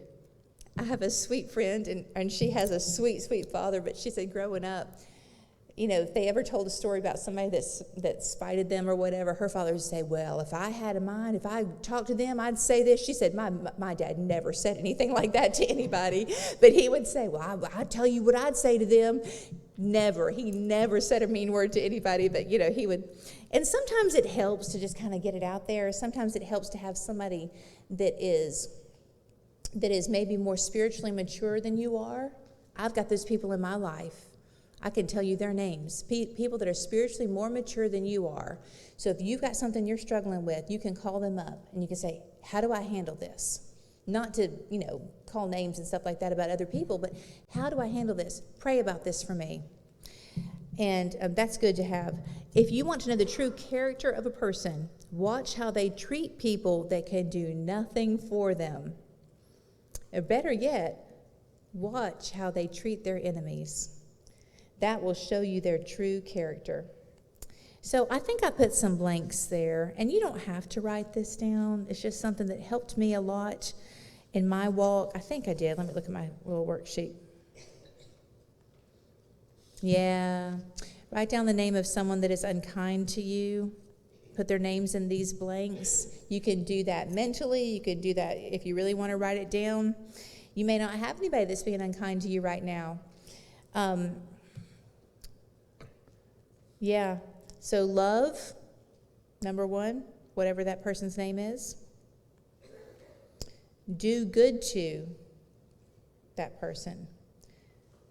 Pray for. Don't get even with. Give to that person. And treat that person like I want to be treated. That's so hard, isn't it? It's so hard. But if it was easy, it wouldn't require faith. If it was easy, it wouldn't require us to have faith in God. Philippians 2, verse 13. Let's look at that.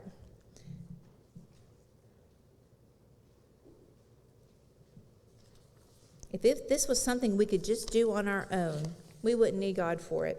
And Philippians 2:13 says, for it is God who works in you to will and to act according to his good purpose.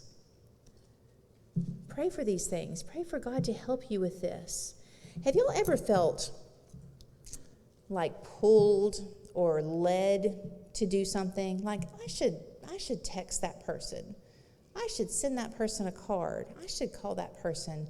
I should make sure to see them at church and say something. Have y'all ever felt that? I 100% feel like those of you that if we're in the Word, if we're walking in the light, that is the Holy Spirit giving us little urges, little things that we need to say, little things to encourage people.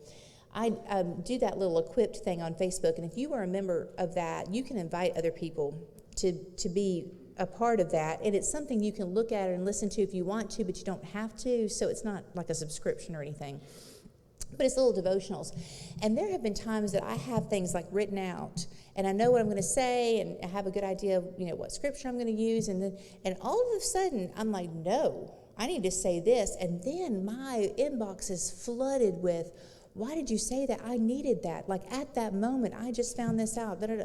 If y'all come to TLC, I have the best story that I'm not going to tell you yet.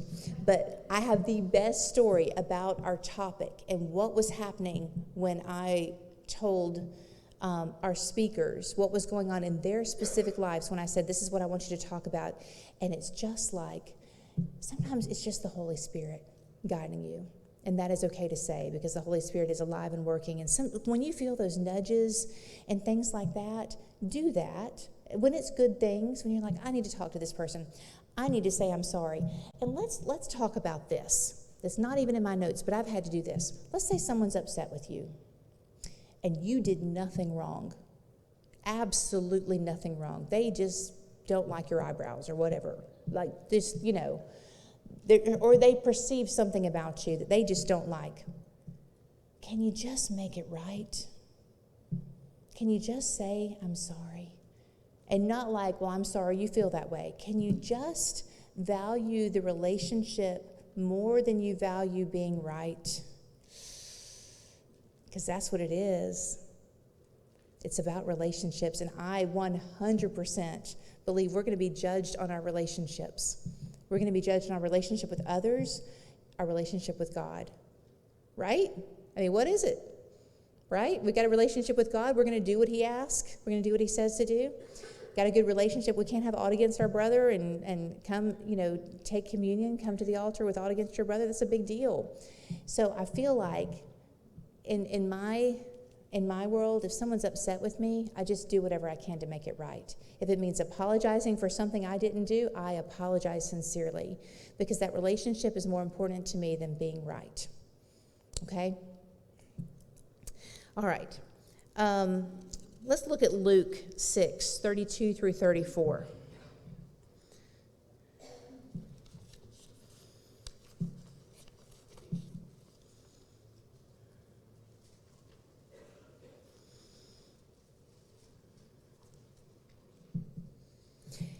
If you love those who love you, what benefit is that to you? For even sinners love those who love them. And if you do good to those who do good to you, what benefit is that to you? For even sinners do the same. And if you lend to those from whom you expect to receive, what credit is that to you? Even sinners lend to sinners to get back the same amount. So if we're just doing good to people that are doing good to us, we're choosing to only be kind to people that are being kind to us, what good is that? What good is that? Maybe you have a mean girl in your life to give you, or to have a way to prove to God that you love Him. Maybe that's like a little extra measure. What if she's like your refiner's fire that's going to make you more pure, that's going to bring you closer to God? I tell this story about it's an analogy, it's not a story. So what if, as a child, you want a new bike for Christmas, and you already have a bike, but you want this specific bike, and you go to your aunt who could buy you that bike because she, is of means. So you go to your aunt and you say, like, I really want this bike for Christmas, and she goes, ooh, that's just a lot of money. I don't know. Well, we've got a cap on what we spend. There's that. But what if you go to your aunt and you say, listen, I really want this bike for Christmas, and I'm going to save up half of it, and I'm not going to eat lunch 3 days a week and save up my lunch money so that I can help pay for this bike. And then I'll give you half of the money, and then you pay the other half so I can get that for Christmas. Now, is that going to be a little different to the aunt? Is she going to look at that a little differently than just going out and buying you a bike because you asked for it? Yeah, I feel like it's the same thing. If we love people that are doing good to us, okay, But if we love people in spite of how they treat us, that's got to seem different to God, isn't it? You're doing that even though you don't want to do that, even though that's the last thing that you want to do. Colossians 3, verse 5. I'm going to do several little scriptures here in a row, so y'all turn fast. It says to put away the sinful, earthly things lurking within you. And some of those earthly, sinful things are the way that we want to treat other people or the way that we were raised to treat other people. I don't know how your parents told you to handle people that were not kind to you, but sometimes we don't get good advice, right? Sometimes we don't get really good advice about, well, if she says that to you, you just say this. Well, if she throws the first punch, then you just go at it. Sometimes we don't get good advice about that kind of thing. And I'm all about standing up for ourselves, but we have to love, and especially as adults. I doubt anybody's going to be throwing punches out in the parking lot later. I mean, it could happen, but I doubt it. Galatians 5:24 says, those who belong to Christ Jesus have nailed the passions and desires of their sinful nature to his cross and crucified him there.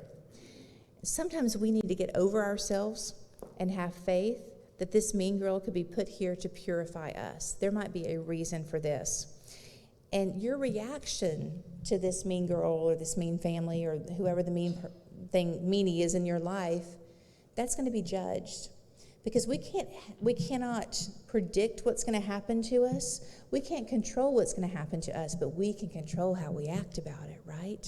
We can control what we say. We can control the look on our face. We can control how we respond to people. Are we going to talk to them, or are we going to just, give them a little side eye kind of thing? So my little 2-year-old, her teacher is Vietnamese, and she told me, they call her Miss T because her name's too hard to say, and she called me out and she said, oh, Scout, she's so cute. She said, somebody give a wrong answer, she just put her eye up. And I said, what? Say that again? And she said, I say, Lola, what this color? And Lola say, oh, that color brown.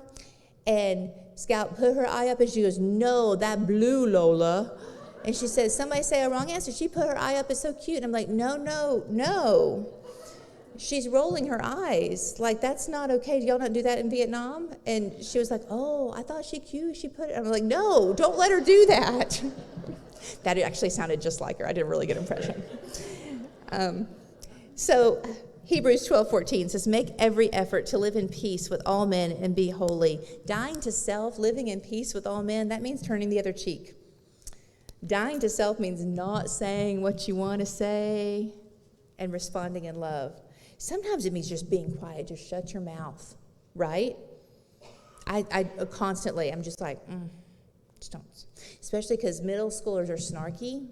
Y'all know what that means? These little smart alecky sometimes. And I've got such good comebacks. I mean, I'm 50. I've been here for a minute. I know. I could put you in the ground if I needed to, with my comebacks. But that's not what they're there for. They're there to be loved. And my job is to love them. Okay? And so, let them say it. Dying to self means that you are remembering how much grace God has given you, so you are happy to give that to others. And I think about this a lot. I do not put myself in a category that's different than being a sinner. I am a sinner. We're sinners. We're sinners. And God has extended so much grace to me and has been so good to me. I can do what he asks, even if I don't like it. I truly believe that everything a person does and says is either a call for love or an expression of love. Think about that. Do you feel that way? Because that changed my perception of things when I learned that. Everything a person says or does is a call for love. They are needing love from you, or it's an expression of love. Think about your conversations that you're going to have today at lunchtime and put them in one of those two categories. And if someone is speaking harshly to you or someone is upset, they need love from you. And then maybe somebody is expressing love to you. I'm so glad you're here. Oh, I love your sweater. Look at that. You look so good in pink. So put it in those two categories. It helps. It changed my life, understanding that. So quickly, what is the opposite? Oh, wow, time. What is the opposite of a mean girl? It's a grown-up girl. My mom used to say, put your big girl britches on. Did y'all ever hear that? Put your big girl britches on and you handle it, which is what we have to do. So here are some takeaways that can prevent us from becoming a mean girl, because we got to be a grown-up girls. Grown-up girls aren't defensive. Do I have a handout sheet for that? Did I do one? Oh, we're going to have, we got this. Come on, we got this. 10 minutes. Grown-up girls aren't defensive. We cannot confront, or we can be confronted and not lose our cool. We're okay with that. We don't have to defend ourselves all the time. Matthew 22, verses 37 through 39, Jesus told us to love the Lord your God with all of your heart and your neighbor as yourself. And when we do that, we're going to respond in a loving way, regardless of what's said to us. And you know what? If we are come out with daggers and harshness, it's okay to be quiet. It's okay to not say anything, okay? That's all right, too. If we don't know what to say or we want to say, it's okay to hold your tongue. Bridle that. Number 2, grown-up girls don't gossip. Gossip, girls on the stage just a second ago. That's real, though. Is that not real? And every one of those situations had a real reason that girl was at. Vertigo? She wasn't drunk. She had no balance. I mean, that's real, though. And you know what? My mama always said, that if you have time to sit around and talk about other people, you're not doing what you're supposed to be doing. Isn't that the truth? Don't sit around and talk about somebody else. Go write them a card.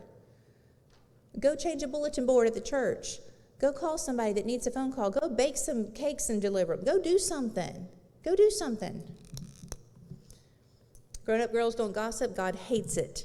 Hates it. Leviticus 19:16.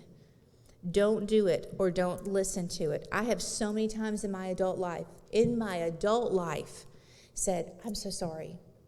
I'm so sorry I can't be a part of this. And I didn't hurt anybody's feelings by exiting that conversation either. I'm so sorry, I probably don't need to hear this. That's okay to say. I have said it so many times. Number 3, grown-up girls don't seek revenge. Revenge is a sin. God has the power to punish, not you. Don't try to be God and take matters into your own hand. Revenge, What's it, Exodus 14:14? What does that say? I feel like it applies to this. Somebody turn there real fast. Exodus 14:14.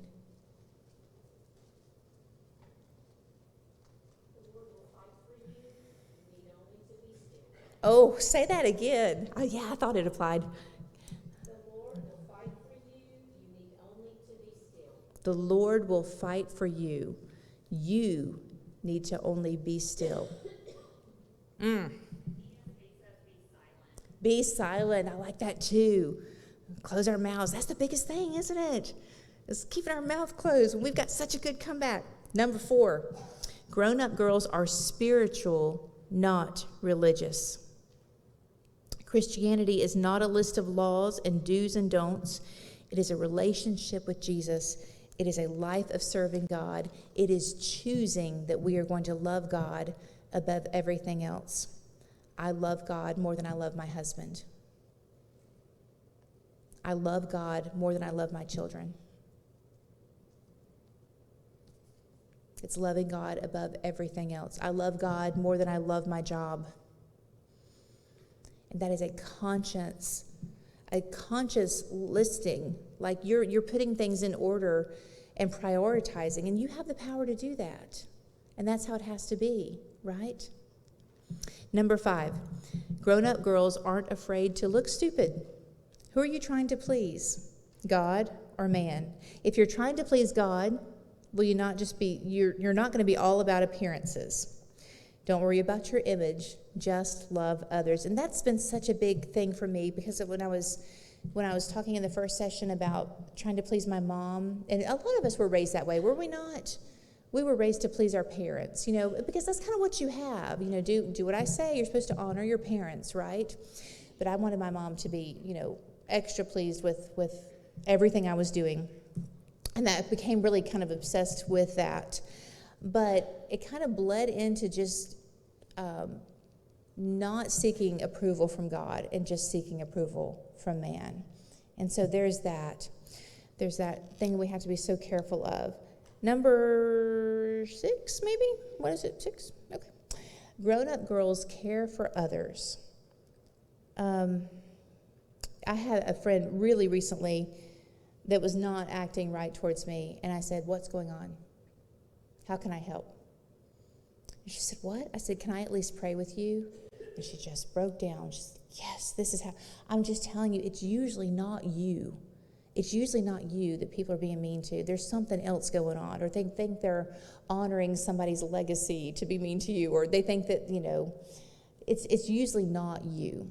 So another reason to just be kind. Number 7, grown-up girls hold each other accountable. Jesus holds the church accountable for its actions in the book of Revelation. Paul admonishes many churches throughout the New Testament. It's okay to hold each other accountable. I kind of feel like all of the Pauline epistles, the letters are like, "Hey, how are you doing? Say hello to everybody. Y'all have got to stop it. For the love of all that's human, get things right." Oh, and tell Titus I said, "Hey." It's just like all of Paul's letters are just so like, y'all, really? Are you not understanding? And it's okay to do that in love. I've been admonished in the past couple of years, just like, "JJ, rethink this. JJ, look at this again. JJ, look at what this is saying, and look at that kind of thing." So it's okay to do that. And when you're on the other end of it, be grateful. Whether you agree with them or not, be grateful that somebody's looking out for you spiritually. Because I don't think that needs to stop when you leave home. We do, though, don't we? Graduates, goes to college, then they're kind of, well, you're on your own. Are we not still looking after each other? Are we not, though? No, we're not. We're kind of just talking about people from then on. But if you see something that needs to be corrected, you tell me. You tell me, okay? Because I want to know. And I'm not going to be mad. Grown-up girls forgive. 1 Corinthians 13:5. God forgives us, so we are required to forgive others. Matthew 6:14 is another good verse to look at for that. It's hard for me to keep hardness in my heart when I know how much God has forgiven of me. And think of it that way. God has forgiven me of so many things. It's hard for me to hang on to this one thing about you. Grown-up girls are happy for the wins of their friends. It doesn't have to be all about you. Be happy when the other person does well. My 6th grade chorus class, for whatever reason, my 6th grade little chorus class has about 5 or 6 really talented singers in that class, 6th grade. I mean, just like, so much so that when we have musicals and things like that, people are like, "Mrs. Davenport, they're amazing." I'm like, I had nothing to do with that. Like, they just were born like that. And just really good stage presence. But I'll tell you that my favorite thing about this class is not that they're super talented. It's that when one of them gets a solo, the other 5 are right around clapping for them. Now, do you think their heart is a little bit hurt that they don't get a solo? Of course. But that's not how they're acting. They're letting her have her moment. They're letting her rejoice. And there's nothing worse than like wanting to say, "I got the lead in the show," but not celebrating because you don't want to hurt other people's feelings. Okay, so clap for other people. We did, I guess back in February, we just did the musical Frozen with my middle school. I don't know, it was probably like 90 kids in that. Maybe not 90. There was 90 in the show I did Thursday. It was good. But it was a lot of students, maybe about 60 students in that show. But out of those 60, 35 girls auditioned for Elsa. 35. Now, how many Elsas are there? Or like Cinderella. Now, actually, there were 3 Elsas because we did the little one, the middle one, and the big one. But 35 auditioned for the oldest Elsa because you got to sing "Let It Go," right? But that's the thing. Be happy for other people. When they have a win, don't be like, I wish that was me. No. Just be happy. Just be happy and celebrate them. It shows a lot of character. Number 10, grown-up girls leave others feeling good about themselves. Be a hype girl. You know what that is? That's somebody that hypes each other up. That's the Amber span. Amber is where are you, Amber? She's such a hype girl. She's so encouraging to me and tries to show up at things, and she's in the middle of raising kids and, probably has to deal with snot and stuff at home, but still she comes to everything she can, and she's just so encouraging. And be that way. Just be a light when people come into the room. And let them feel great regardless of how small the accomplishment is. I have a class, and I just had this class yesterday, that I don't know why this has happened. But in my elementary, when I'm teaching elementary, I'll have one class leave my classroom and another class comes in. Well, on Fridays, it's a kindergarten class that's leaving my classroom. So I make sure I see them go down the hall and actually find their teacher, because kindergartners, their brains are not attached just yet. And so I make sure they get to where they're supposed to go before I enter my classroom. But I tell those second graders that are coming in, I'm like, you go ahead and go in and, find a seat. And then they know that when I come in, they need to be seated and be ready because, we have some songs and we're just going to have a blast because I'm a fun teacher. And for whatever reason, at some point in this year, as I come into that classroom on Fridays at 12 o'clock for their music class, Mrs. Snodgrass's class gives me entrance applause. They clap for me to come in that room. I never asked for that. Do I bow? Absolutely. Yes. And they've taken note that I bow differently every time. This week it was just a very simple, practice my different bows, not that I'm on stage anymore, but But how do you think that starts class? How do you think that makes me feel? I could be having the worst day ever, and at 12 o'clock on Friday, I'm going to have Miss McKinnon's class, and they're going to clap for me before I've even done anything cool, And it's so great. I want you to be that kind of person. I want you to, when you leave a room, I want people to be like, I'm so sad that she's gone. I have a sweet, sweet friend. I'm going to close with this. And did y'all print that out? You did, didn't you? All of those verses, because there's no time to look at all that. That's stuff for you to go home. It's not necessarily homework, but I think if you're angry, there's some verses to look at, all that kind of stuff. Do y'all have that? Do they have that, Sandra? Oh, y'all are so good. So a lot of things to look at there about the opposite of being mean.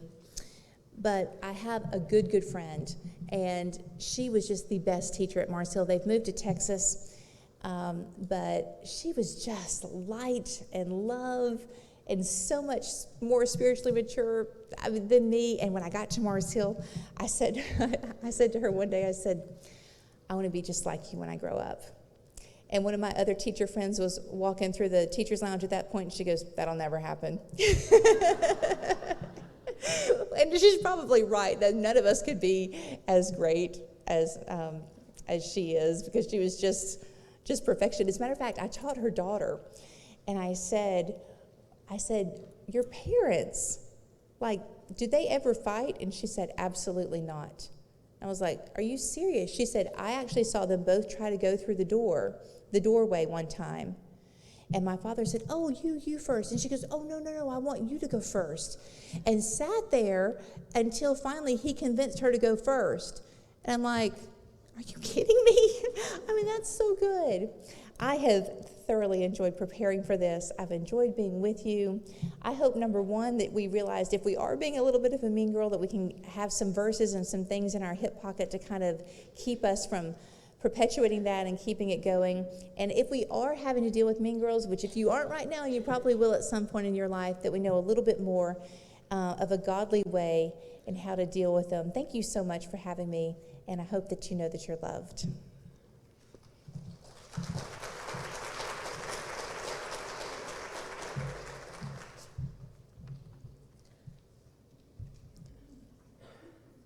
I'll be leading Faithful Love, first and last verse.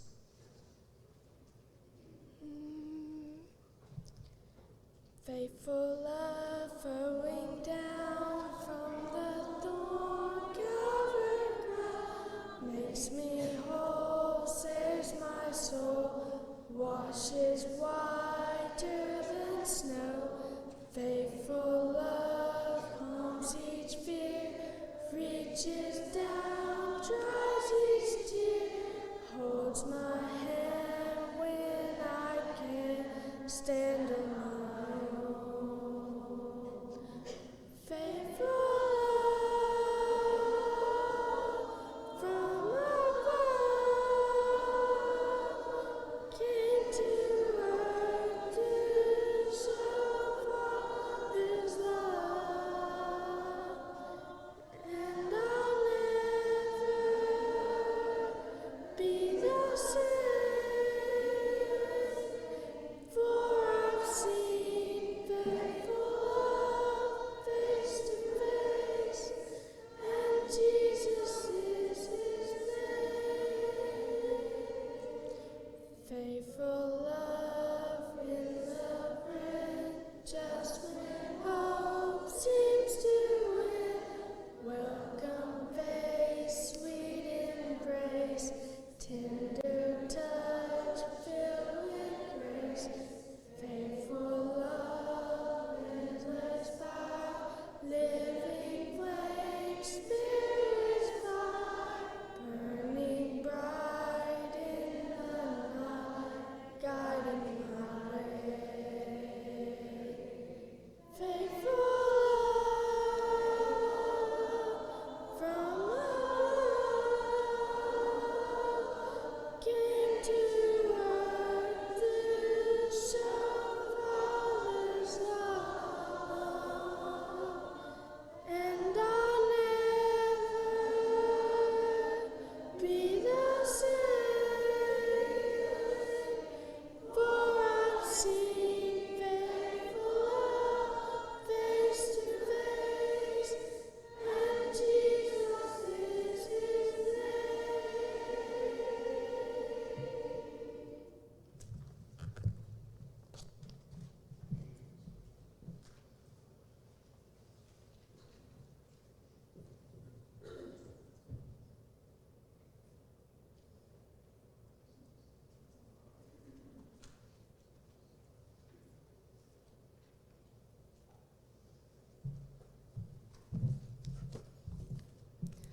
JJ, is this yours?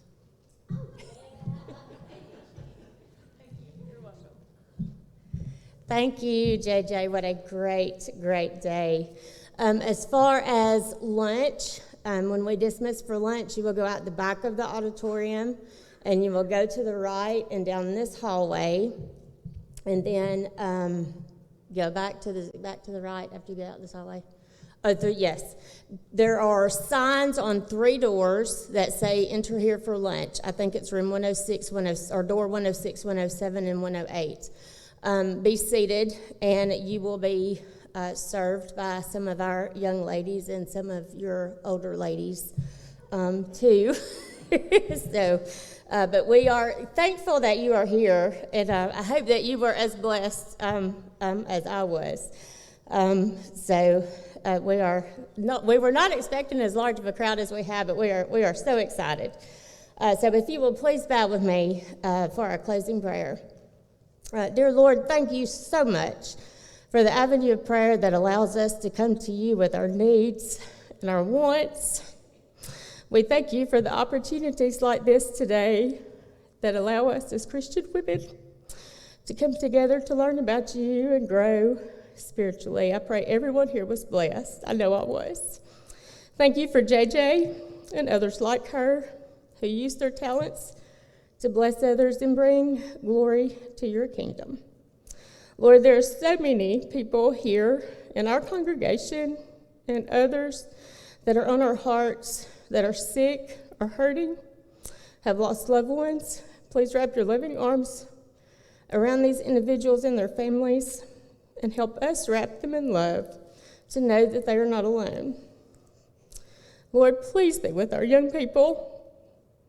They face so many things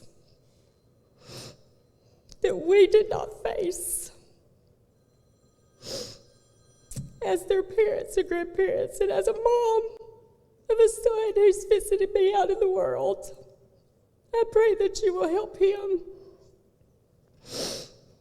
Help him shine that light. Help all of our young people shine that light so brightly that others will want to know your light and know what it is all about. Be with us as we leave here today. May we have safe travels home and be excited to worship the Lord at our home congregations tomorrow. Bless the food we are about to eat. Bless the servant hands that prepared it. May it sustain us physically so that we may continue in your service and bring others to your kingdom. In your most holy Son's name, amen.